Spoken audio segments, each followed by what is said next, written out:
Hanggat patuloy ang halalan, mga nakakaaliw na eksena ay hindi tayo mauubusan. Oh, ano na, Lenny? May bangayan, Paano nagkasya ang 35,000 ang liit ng kanilang site? kulitan, Sinabi, Presidente, sabihin, BBM! at bardagulan. Ilan lamang yan sa mga nakakaaliw na kaganapan ngayong halalan. Sa katatapos na Semana Santa, si Mayor Isko tuloy ang ronda nang may makitang nagpepenitensya. Ito'y ipinag 2 joints niya. Pinigay siya. Tingnan natin kung magtutujoy.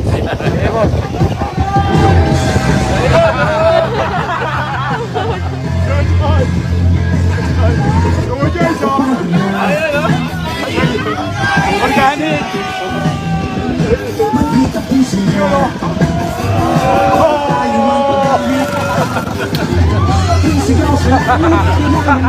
May kanya-kanya tayong rason sa pagpili ng kandidato, tulad na lamang nitong sunod nating bida. Sino kaya ang iboboto niya?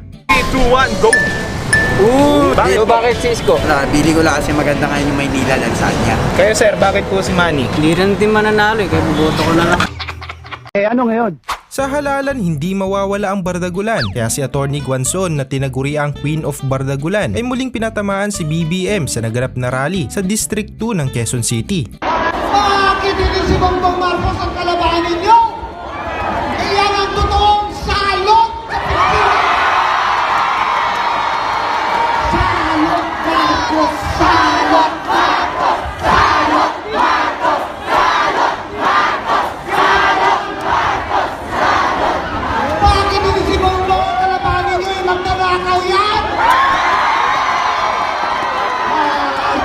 Marcos! Marcos! Marcos, Marcos, ang kanakaw! Marcos, Marcos, ang kanakaw! Nagkanakaw si Marcos!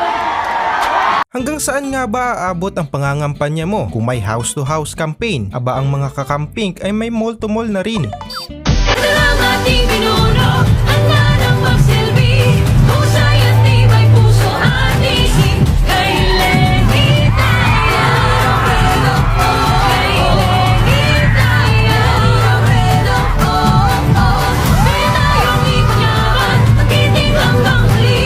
Tapat ang loob ay Marami na nga ang sumabay at nakiuso sa nakakaaliw na pagsayaw ni Gab Valenciano. Kaya naman ang aktor na si Archie Alemania nakisabay na rin dito. Come on, Archie! Come on! Woohoo! Come on! Pag sinabi, Presidente, sabihin, BBM! Presidente, BBM!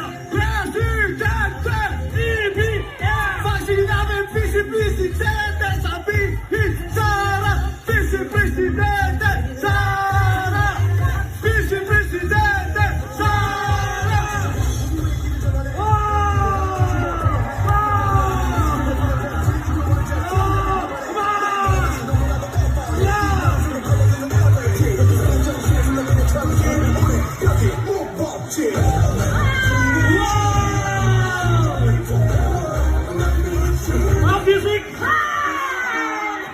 To the next level naman ang kasiyahan ng susunod nating mga bida. Paano naman kasi, umulan man o bumagyo, malubog man sa baha, tuloy pa rin ang kampanya. Sigaw ang pangalan ng kandidato nila.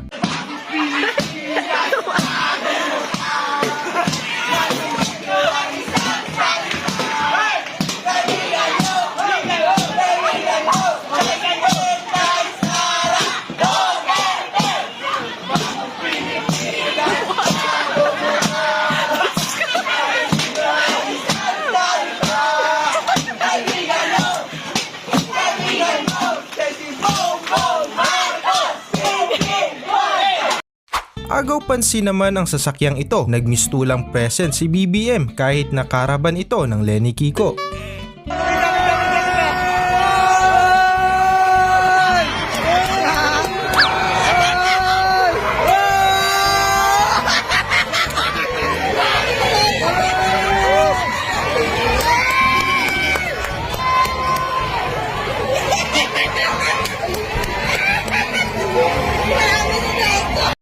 Kung ang unit team ay may Andrew E.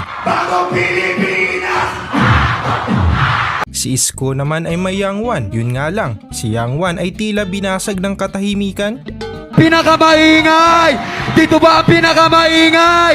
O dito ba ang pinakamaingay? O sino ba ang pinakamaingay? Sino ba ang pinakamaingay? Dito ba ang pinakamaingay?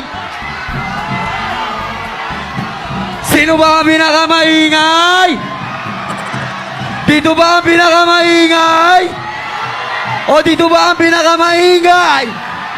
Pag sinabi ko na isigaw mo, sabihin nyo, Isko, isigaw mo! Isigaw mo! Parang mahina!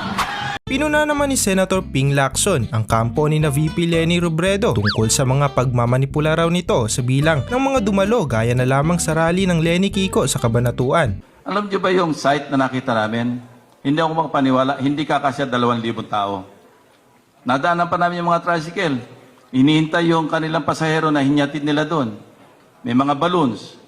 Aba, paglabas sa media, sa social media, 35,000. Sabi ko, paano nagkasya ang 35,000 ang liit ng kanilang site? Pero iba yung background, iba yung environment, iba yung atmosphere. How come? So you deceive once, you deceive twice, you will deceive all the time. Oh, ano na, Lenny? Atras na! Binanatan rin ni Senator Ping ang mga reporter kung saan nililihis ang layunin ng isinagawa nilang joint press conference. We're not, this is not an anti-Lenny press conference. Doon nyo kasi dinadala yung tanong, yung iba kasi nagtatanong parang may karga na eh. Ano sa inyo? Natamimi kayo, ano? Dito na nagtatapos ang mga videong ating nakalap sa ating patuloy na paghahagilap sa mga eksenang sa atin ay walang sawang nagbibigay saya. Huwag kalimutang mag-subscribe at i-like ang videong ito. Hanggang sa muli. Oh,